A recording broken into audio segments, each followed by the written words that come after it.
PM Modi ने astronaut Sunita Williams को लिखी चिट्ठी, भारत आने का दिया न्योता। लिखा, भले आप हजारों मील दूर हैं लेकिन हमारे दिलों के बहुत करीब हैं। उत्तराखंड के सीएम पुष्कर सिंह धामी के आवास पर हुआ शहद निकालने का काम। पहले चरण में निकाला गया 57 किलोग्राम शहद।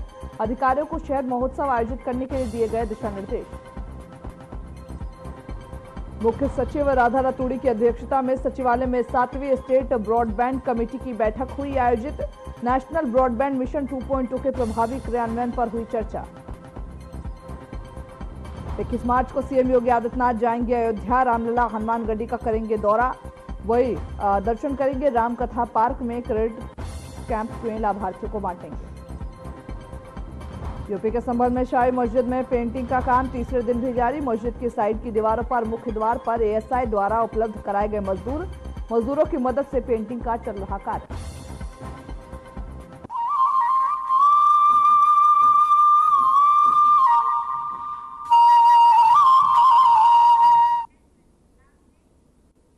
नमस्कार, स्वागत है आप सभी का उत्तराखंड के हमारे इस खास बुलेटिन में। आपके साथ मैं अंजलि झा। तो चलिए बुलेटिन की शुरुआत करते हैं खबरों से। उत्तराखंड के मुख्यमंत्री पुष्कर सिंह धामी के आवास पर शहद निकालने का काम किया गया, जहां सीएम धामी ने सोशल मीडिया के एक्स प्लेटफॉर्म पर इसे साझा भी किया। सीएम ने लिखा, शासकीय आवास पर शहद निष्कासन कार्य के पहले चरण में 57 किलोग्राम शहद निकाला गया और इस बार लगभग 200 किलोग्राम शहद निकालने का लक्ष्य रखा गया। प्रदेश में उच्च गुणवत्ता वाले जैविक और औषधीय गुणों से भरपूर शहद के उत्पादन को प्रोत्साहित किया जा रहा है। इसे पायलट प्रोजेक्ट के रूप में लेते हुए अधिकारियों को शहद महोत्सव आयोजित करने के लिए निर्देशित किया गया, ताकि मधुमक्खी पालन से जुड़े हुए जो सभी उत्पाद हैं उनको बढ़ावा मिल सके। हमारी सरकार उत्तराखंड के प्राकृतिक संसाधनों का सही उपयोग कर स्थानीय लोगों को सशक्त बनाते हुए जैविक शहद उत्पादन में राज्य को अग्रणी बनाने के लिए क्रियाशील है।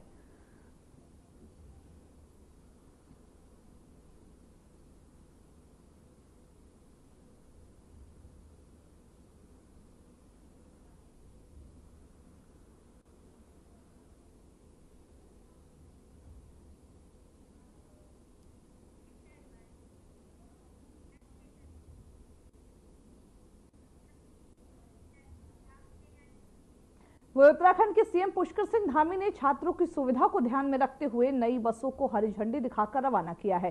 सीएम ने इस अवसर पर कहा कि छात्रों की सुविधा के लिए इन बसों को हरी झंडी दिखाकर रवाना किया गया। निश्चित रूप से हमारे बच्चों के पठन पाठन में ये सहायक सिद्ध होंगे। सीएम धामी ने इस पहल को छात्रों के लिए एक महत्वपूर्ण कदम बताते हुए कहा, इससे शिक्षा के क्षेत्र में सुधार होगा और विद्यार्थियों को परिवहन की समस्या का समाधान मिलेगा। नए बसों के संचालन से छात्रों को स्कूल और कॉलेज जाने में आसानी होगी, जिससे उनकी शिक्षा में कोई भी विघ्न नहीं आएगा। सभी छात्र छात्राओं को, बच्चों को क्लस्टर आधारित जो हमारे स्कूल हैं, उन स्कूलों में अच्छी गुणवत्ता वाली शिक्षा प्राप्त हो, उनको आने जाने के लिए अच्छा साधन हो, परेशानी न हो घर पहुंचने में और स्कूल जाने में। तो उसके लिए आज ये बसें यहाँ से रवाना की गई हैं।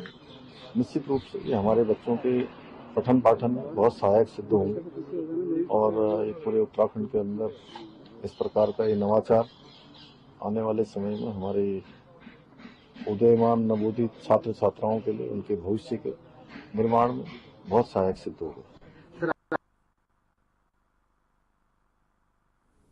देहरादून में बीजेपी मंत्री के इस्तीफे पर कांग्रेस का बयान सामने आया है। प्रेमचंद अग्रवाल के इस्तीफे पर करण माहरा ने बोला है, फैसला देर से लिया गया लेकिन सही कदम। बड़ी खबर आपको बता रहे, जहां पर महेंद्र भट्ट को प्रदेश अध्यक्ष पद से हटाया गया।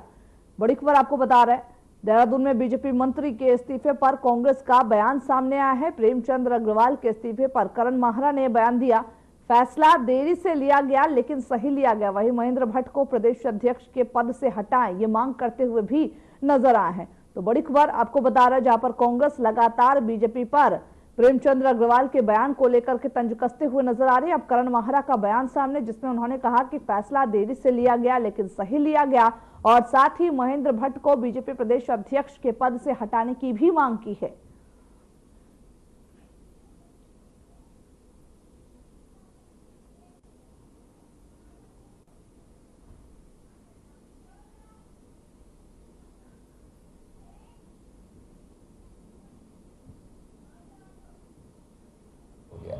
जो अपने कृत्यों पर फिर से एक पर्दा डालने की कोशिश के रूप में मैं देखता हूँ। और ये उचित कदम है जो सरकार ने उनका इस्तीफा स्वीकार किया, लेकिन अभी इसमें कुछ बचा हुआ है। जिस तरीके से महंत भट्ट ने सड़क छाप कहा उन आंदोलनकारियों को, जिसमें पूर्व शिक्षकों से लेकर पूर्व फौजियों से लेकर समाज के ऐसे लोग जो समाज के विकास या अन्य चीज़ों में लगातार सक्रिय रहते हैं, उनकी भागीदारी थी, उन्होंने उनको सड़क छापा है, तो उनके खिलाफ भी कार्रवाई होनी चाहिए संगठन के तौर पे। और रितु खंडूरी जी ने जिस तरीके से कार्रवाई से उसको सदन से बाहर किया या नहीं किया पता नहीं, लेकिन मंत्री को टोकना चाहिए था। जिस तरीके से विधायक को टोका उसी तरीके से मंत्री को भी टोकना चाहिए था, जो नहीं हुआ। तो ये आने वाले समय में इसमें क्या रुख जनता का रहता है वो देखने वाला होगा निश्चित ही, क्योंकि अगर रिसफल होगा तो पूरा होना चाहिए, मेरा ऐसा मानना है। इसमें ऐसे भी मंत्री हैं जिनके विभागों पे सीबीआई जांच की रिकमेंडेशन जो है हाई कोर्ट ने की, और उसमें 2 कदम भी आगे नहीं बढ़े हैं। आय से अधिक संपत्ति के आरोप लगे हैं, सैनिक धाम में गड़बड़ियों के आरोप लगे हैं। तो इन सब चीज़ों को एक साथ प्रेमचंद अग्रवाल जी के साथ साथ जो भी सफाई करनी है मुख्यमंत्री को तुरंत कर देनी चाहिए, और जो भी नए चेहरे लाने हैं उनको लेकर आना चाहिए, मेरा ऐसा मानना है। वही मुख्य सचिव राधा रतूड़ी की अध्यक्षता में सचिवालय में 7वीं स्टैंड ब्रॉडबैंड कमेटी की बैठक आयोजित की गई। इस दौरान ही 1 अप्रैल 2025 से आरंभ होने वाले नेशनल ब्रॉडबैंड मिशन 2.0 के प्रभावी क्रियान्वयन को लेकर के चर्चा हुई। वह इस बैठक में राज्य के ग्रामीण और दूरस्थ क्षेत्रों में सर्वव्यापी और समान ब्रॉडबैंड सेवाओं की आसान जो पहुंच है वो सुनिश्चित के निर्देश दिए गए। इस दौरान उन्होंने कहा कि राज्य में नेशनल ब्रॉडबैंड मिशन 2.0 के तहत ग्रामीण क्षेत्रों में प्रभावी और प्रतिस्पर्धात्मक कनेक्टिविटी हेतु सैटेलाइट ब्रॉडबैंड को प्रोत्साहित किया जाए। वहीं साथ ही सीएम ने पिटबुकुल और साथ ही यूपीसीएल की मदद से ऑप्टिकल ग्राउंड वायर के उपयोग के प्रोत्साहन हेतु भी निर्देशित किया। वहीं मुख्य सचिव ने कहा कि बीएसएनएल 4G सैचुरेशन स्कीम का कार्य निर्धारित समय सीमा में पूर्ण करें। साथ ही विभिन्न विभागों द्वारा ई सेवाएं प्रदान करने को लेकर के FTTH की उपयोगिता के संबंध में IT विभाग को नियमित मॉनिटरिंग के भी निर्देश दिए हैं।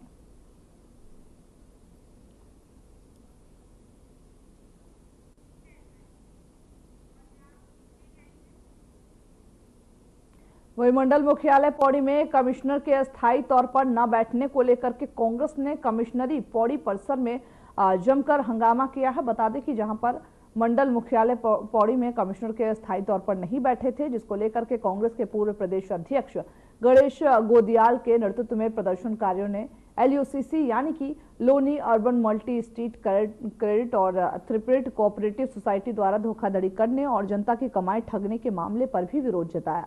गणेश गोदियाल ने कहा कि मंडल मुख्यालय में कमिश्नरी केवल नाम ही रह गई है और सारे काम देहरादून से हो रहे हैं, जैसे स्थानीय समस्याओं का समाधान नहीं हो पा रहा।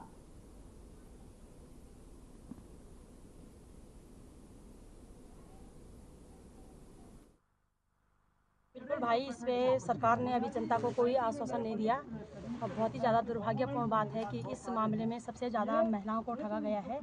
एक तरफ सरकार बेटी बचाओ बेटी पढ़ाओ की बात करती है, महिलाओं के सम्मान की बात करती है, दूसरी तरफ सरकार ने महिलाओं को सड़कों पर बैठने के लिए मजबूर कर दिया है। लेकिन हम सरकार को भी अल्टीमेट देते हैं कि यदि 2 महीने के अंदर अंदर आप लोगों ने इन लोगों का पैसा वापस नहीं दिया तो यह उग्र आंदोलन होगा। और फिर सरकार को भी समझना होगा कि महिलाएं अब भोली भाली नहीं रही, तुम लोगों ने ठग दिया चारों तरफ से महिलाओं को। लेकिन हम इसमें ठोस कदम उठाएंगे भाई, और 20 तारीख से हम लोग अनिश्चितकालीन धरने पे बैठने वाले हैं। ये मैं अभी DM साहब से ये लेटर भी लेके आ रही हूँ कि 20 मार्च से हम लोग विभिन्न मुद्दों पे अनिश्चितकालीन धरना प्रदर्शन एवरी गांव में, एवरी शहर में और सब जिले में बैठने के लिए तैयार हैं। और सरकार अब सुनिश्चित करे कि उन्हें अपने घोटालेबाज पसंद है या फिर नागरिकों की पीड़ा। आप सब जानते हैं कि पिछले 2-3 सालों से एक LUCC नाम की कंपनी सहकारिता में रजिस्ट्रेशन करने के बाद उत्तराखंड में बैंकिंग कारोबार करने लगी।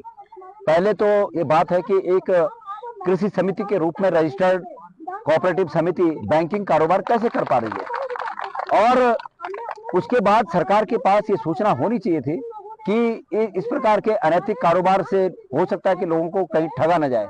लेकिन सरकार ने इस पर कोई कार्रवाई नहीं की, कुछ नहीं देखा। और आज जब हजारों की लाखों की संख्या में हमारे भाई बंद सब ठगे गए हैं, तो हमने सोचा कि इनकी आवाज उठाई जाए। लोगों ने पहले कोशिश की, मंत्री से मिले, सहकारिता मंत्री से मिले, समाधानकारक जवाब नहीं मिला, तो हमें यह अंदेशा है कि सहकारिता विभाग के अंतर्गत ये बात है, तो सहकारिता मंत्री जी का भी इसमें कहीं ना कहीं कुछ रोल होगा निश्चित रूप में। ये ज्ञापन कांग्रेस पार्टी के माध्यम से और जो हमारी महिला हैं उनके माध्यम से ज्ञापन दिया गया है, जो माननीय मुख्यमंत्री महोदय और माननीय आयुक्त महोदय हेतु दिया गया है। ये ज्ञापन उन महोदय के समक्ष प्रस्तुत कर दिया जाएगा ताकि इस मामले का शीघ्र निस्तारण किया जा सके। जी हाँ, वो आयुक्त महोदय के लिए है, जो महोदय के समक्ष रखा जाएगा ताकि इस मामले का शीघ्र जाँच करके उसकी कार्रवाई कर सके। सर, हमें इसलिए आना पड़ रहा है क्योंकि हमारी ये बातें नहीं सुन रहे हैं और हमें 6 महीने हो चुके हैं, मतलब 6 महीने के लगभग हमारे कोई इसको काम को नहीं हो पा रहा है और हमारे पैसे इसमें LOCC में फंस रखे हैं। इस वजह से हमें यहाँ आज न्यायालय कार्यालय में आना पड़ रहा है। ये मान रहे हैं क्योंकि थोड़ा सर, जो ये है LOCC कंपनी है, तो इन्होंने कृषि मंत्रालय भारत सरकार द्वारा पंजीकृत बताया था और इसमें हम सारी ज़्यादातर महिलाएं हैं और हम लोग कम पढ़े लिखे थे। इन्होंने हमको प्रधानमंत्री और अमित शाह जी की इनकी सबकी फ़ोटो दिखा के बोला कि कृषि मंत्रालय भारत सरकार द्वारा पंजीकृत है, इसलिए हमने इसमें काम किया। लेकिन जब मैच्योरिटी का टाइम हुआ तो इन्होंने कहा कि कंपनी बंद हो गई। मतलब यह है कि हम लोगों का बहुत ज़्यादा पैसा फंसा पड़ा है और लोग हम पे दबाव बना रहे हैं कि पैसे दो। हमने तो ब्रांच में जमा कर रखा है जो पेमेंट थी, लेकिन अब ब्रांच वाले बोल रहे हैं कि बंद हो गया, सोसाइटी बंद हो गई।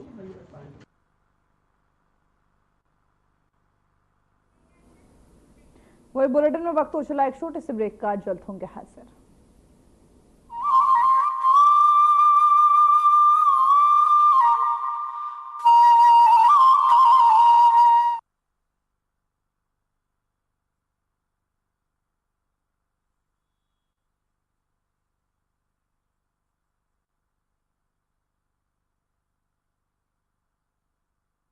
प्रधानमंत्री श्री नरेंद्र मोदी जी की प्रेरणा और मुख्यमंत्री श्री पुष्कर सिंह धामी के संकल्प से उत्तराखंड बना भारत का पहला राज्य, जहां यूनिफॉर्म सिविल कोड UCC लागू किया गया है। उत्तराखंड में UCC लागू होने से राज्य में रहने वाले प्रत्येक महिला और पुरुष के कानूनी अधिकारों में समता कायम हो रही है। उत्तराखंड सरकार राज्य में समान नागरिक संहिता लागू कर देश भर के लिए बड़े सामाजिक सुधारों का मार्ग खोल रही है। इस कानून के तहत जहां महिलाओं को विवाह, तलाक और पैतृक संपत्ति में समान अधिकार मिलने जा रहा है, वहीं UCC के जरिए एक तरफा तलाक और बहुविवाह जैसी कुप्रथाओं पर रोक लगेगी। अब कानून धर्म के आधार पर नहीं, समानता के आधार पर चलेगा। UCC सिर्फ एक कानून नहीं, बल्कि महिलाओं के लिए समानता के साथ गरिमामयी जीवन की दिशा में एक ऐतिहासिक कदम है।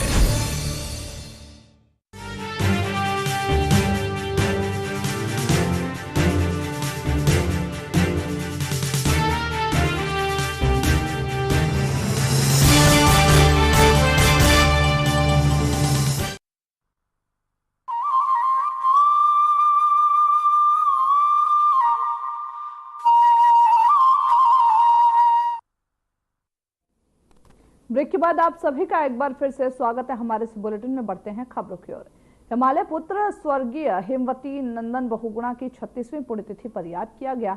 दून में कांग्रेस नेताओं ने उन्हें श्रद्धांजलि अर्पित की।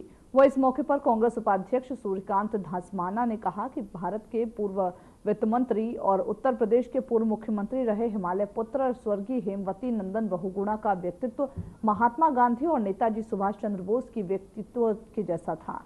बताते चले कि स्वर्गीय हेमवती नंदन बहुगुणा की 36वीं पुण्यतिथि के अवसर पर घंटाघर स्थित उनकी मूर्ति पर माल्यार्पण के बाद सूर्यकांत धस्माना ने कहा कि हम सभी को हेमवती नंदन बहुगुणा के नक्शे कदम पर चलना चाहिए। देखिए, आज हिमालय पुत्र स्वर्गीय हेमवती नंदन बहुगुणा जी की 36वीं पुण्यतिथि है। आज ही के दिन उनका स्वर्गवास हुआ था 1989 में 17 मार्च को। और भारत में एक बहुत योग्य नेता, जो भारत का दुर्भाग्य रहा और उनका भी दुर्भाग्य रहा कि वो भारत के प्रधानमंत्री नहीं बन पाए, सबसे योग्य व्यक्ति थे। उन्होंने उत्तराखंड के सुदूर पौड़ी जनपद के बुगानी गांव में जन्म लेकर के अपनी प्राथमिक शिक्षा खिरसू ब्लॉक से शुरू करके और देहरादून में माध्यमिक शिक्षा के लिए रुक करके उसके बाद इलाहाबाद विश्वविद्यालय में उच्च शिक्षा के लिए वो गए और वहां पर स्वतंत्रता संग्राम में शामिल हुए।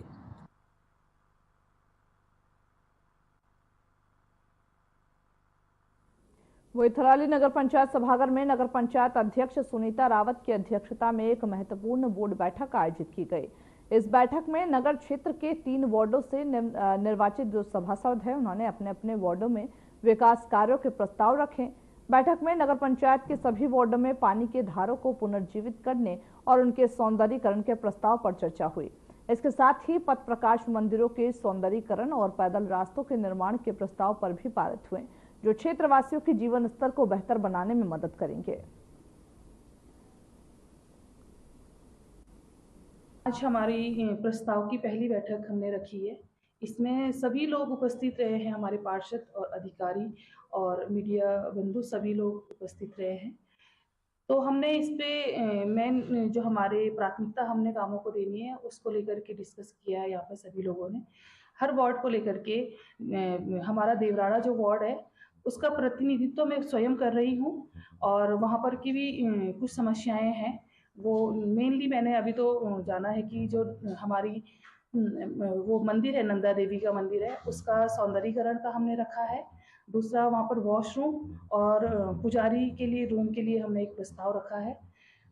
ऐसी हमने वार्ड नंबर 1 से भेटा से जो नारायण मंदिर है उसका सौंदर्यीकरण और कुछ रास्तों और नालियों के निर्माण का प्रस्ताव रखा है। बुलेटिन में वक्त हो चला एक छोटे से ब्रेक का, जल्द होंगे हाजिर।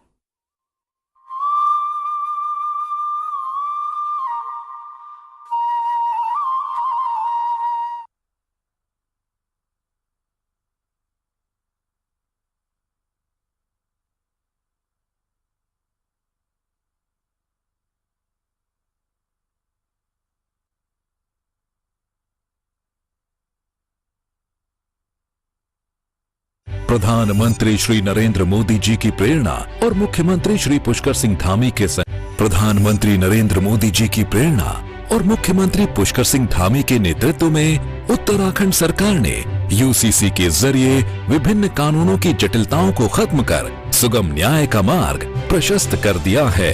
यूसीसी लागू होने से पहले सभी धर्मों में विवाह, तलाक और उत्तराधिकार से संबंधित कानून अलग अलग होने से लोगों को कानूनी जटिलताओं का सामना करना पड़ता था, लेकिन आज यूसीसी लागू होने से विभिन्न कानूनों के स्थान पर सभी समुदायों के लिए एक समान कानून अमल में आ चुका है, जिससे अब हर नागरिक को अपने अधिकार और कर्तव्यों को समझना आसान होगा। पहले कोर्ट को भी विभिन्न समुदायों के अलग अलग कानूनों के अनुसार निर्णय लेना पड़ता था। अब एक समान कानून होने से न्यायिक प्रक्रिया ज्यादा आसान और त्वरित होगी। समान नागरिक संहिता, समानता द्वारा समरसता।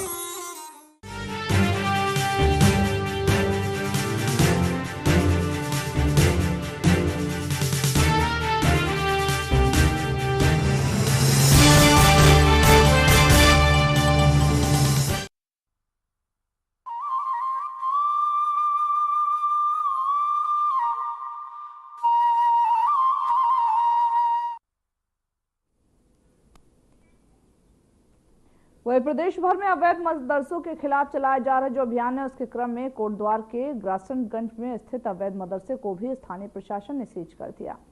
वही कोटद्वार के एसडीएम सोहनलाल सैनी ने जानकारी देते हुए बताया कि विभिन्न विभागों की टीम के साथ जब कोटद्वार के ग्रासनगंज स्थित मदरसे का निरीक्षण किया गया तो जांच के दौरान वह अवैध पाया गया, जिसको सील कर दिया गया है।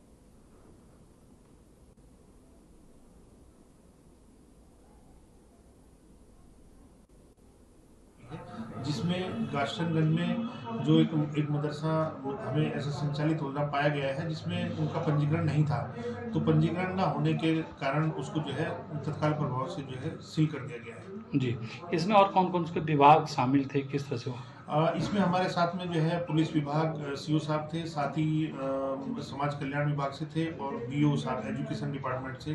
तो सभी विभागों ने जो है संयुक्त रूप से जो है कार्रवाई की है। इसके अलावा अभी जो है जांच इसमें चल रही है। यदि इस तरह से कोई बिना रजिस्ट्रेशन के, बिना पंजीकरण के जो है कोई भी मदरसा संचालित किया पाया जाएगा तो उसके खिलाफ जो है कार्रवाई की जाएगी।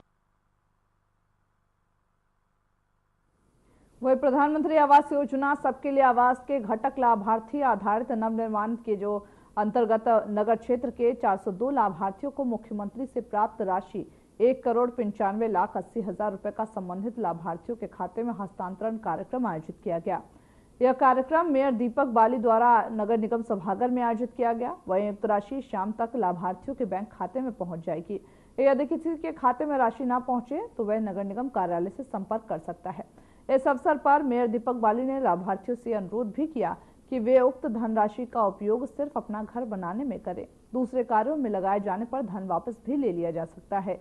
उन्होंने स्पष्ट किया कि इस आवास को अगले 15 वर्षों तक कोई नहीं बेचेगा और न ही कोई किराए पर देगा।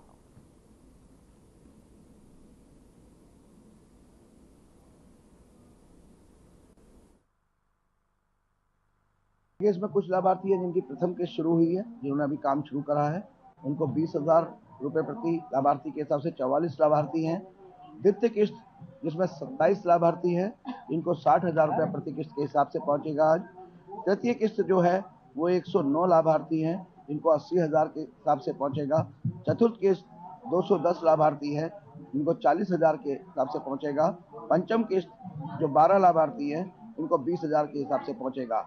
अभी माननीय मुख्यमंत्री, जैसा कि मीडिया बंधु आपको पता ही है कि 9 तारीख को काशीपुर में आए थे, तो उसी दिन माननीय मुख्यमंत्री जी ने इन 402 लाभार्थियों के लिए श्री पुष्कर सिंह धामी जी के द्वारा, मुख्यमंत्री उत्तराखंड के द्वारा कुल धनराशि 1,95,80,000 रुपया नगर निगम को दी। और अभी जैसा कि बताया कि हमारे पास धनराशि के रूप में 1,05,00,000 रुपया और माननीय मुख्यमंत्री जी के द्वारा दिया गया। इसके जैसे जैसे ये लोग मकान बनाना शुरू करेंगे तो इनके खातों में वो, उन लाभार्थियों के खातों में वो धनराशि भी किस्त के हिसाब से पहुंचेगी।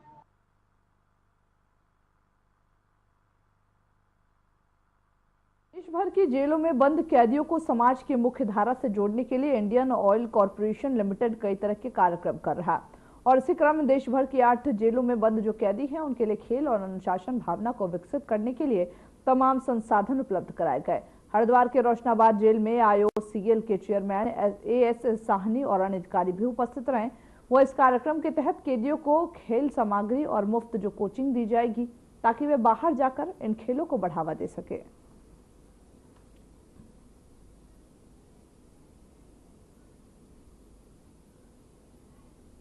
कार्यक्रम हुआ, बहुत शानदार कार्यक्रम हुआ IOC के चेयरमैन सर की उपस्थिति में। देखिए, इस तरह के जो कार्यक्रम है जेलों में बंदियों को अनुशासित करने, उन्हें समाज की मुख्य धारा में जोड़ने के लिए, उनको ट्रांसफॉर्म करने के लिए इस तरह के कार्यक्रम बहुत ही उपयोगी है। आपने स्वयं देखा अभी आप लोगों ने इस कार्यक्रम को कि बंदियों में इसको लेकर के कितना उत्साह है।